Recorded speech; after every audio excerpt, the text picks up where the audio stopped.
অর্ধ পৃথিবী করেছে শাসন, দুলার তক্তে বসে খেজুর পাতার প্রাসাদ তোমার বারবার গিয়েছে বসে। তোমরা আমি ওমরের আনুগত্য করবে ততক্ষণ, আমি ওমর আল্লাহ এবং রসুলের অনুসরণ করব ততক্ষণ। আমার মৃত্যুর পরে খেলাফতের দায়িত্ব পালন করার একমাত্র যোগ্য ব্যক্তি হচ্ছে ওমর। কেন তিনি তার নাম ঘোষণা করেছেন? তার কারণ হচ্ছে তিনি জানেন ওমর খুব শক্ত হৃদয়ের মানুষ। ইসলামের ব্যাপারে ওমর খুবই কঠোর। আসাদ্দুহুম ফি আমরিল্লাহি ওমর। ইসলামের বিষয়ে, আল্লাহর নির্দেশ মানার বিষয়ে, আল্লাহর হুকুমকে বাস্তবায়নের বিষয়ে ওমর অত্যন্ত কঠোর। কিন্তু তার কঠোরতা, এত কঠোরতা, হয়তো আমি আবু বকর যদি মরে যায়, লোকজন তার এই কঠোরতা দেখে ওমরকে নেতা নির্বাচন করবে না। তার কারণ ওমর কঠিন হৃদয়ের মানুষ। তিনি যদি ক্ষমতার আসনে বসেন তাহলে কেউ ছাড় পাবে না, এই ভেবে হয়তো তাকে কেউ ক্ষমতার আসনে বসাবে না। এই জন্য আবু বকর খাঁটি সোনা চিনতে ভুল করেন নাই। তিনি হযরত ওমরের নাম ঘোষণা করে দিয়েছেন, কারণ তিনি জানতেন ওমর যদি খেলাফতের আসনে বসে অবশ্যই ওমরের এই কঠোরতা আর থাকবে না।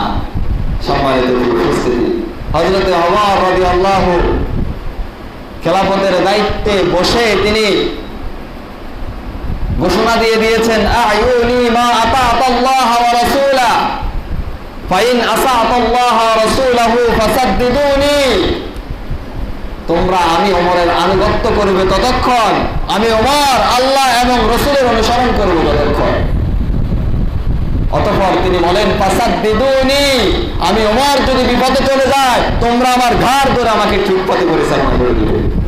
সুবহানাল্লাহ, চিন্তা করেছেন?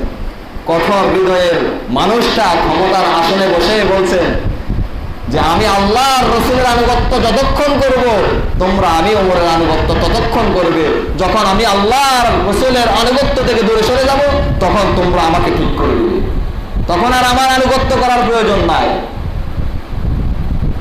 এই জন্য তিনি আল্লাহর কাছে দোয়া করতেন, আল্লাহুম্মা ইন্নী গালিযাল কলবি ফালাইনি। আল্লাহ, আমার হৃদয়টা অত্যন্ত শক্ত, আমার হৃদয়টাকে তুমি কোমল করে দাও, আমার হৃদয়টাকে তুমি নরম করে দাও। সুবহানাল্লাহ। সম্মানিত ভাই, সে ওমর প্রায় 10 বছর খলিফার আসনে বসেছিলেন, রাষ্ট্র পরিচালনা করেছিলেন, এমনকি অর্ধ পৃথিবী রাজত্ব করেছেন ওমর। অর্ধ পৃথিবী করেছে শাসন, দুলার তক্তে বসে খেজুর পাতার প্রাসাদ তোমার বারবার গিয়েছে বসে। কেমন ওমর ছিলেন যে ওমরের ব্যাপারে বিশ্বনবী বলেন, লাউ কানা নাবিয়্যুন বা'দি লাকানা ওমর। আমার পরে কোনো নবী নাই, আমার পরে কোনো রাসূল নাই, আমার পরে যদি নবী হতেন আর রাসূল হতেন লাকানা ওমর। আল্লাহ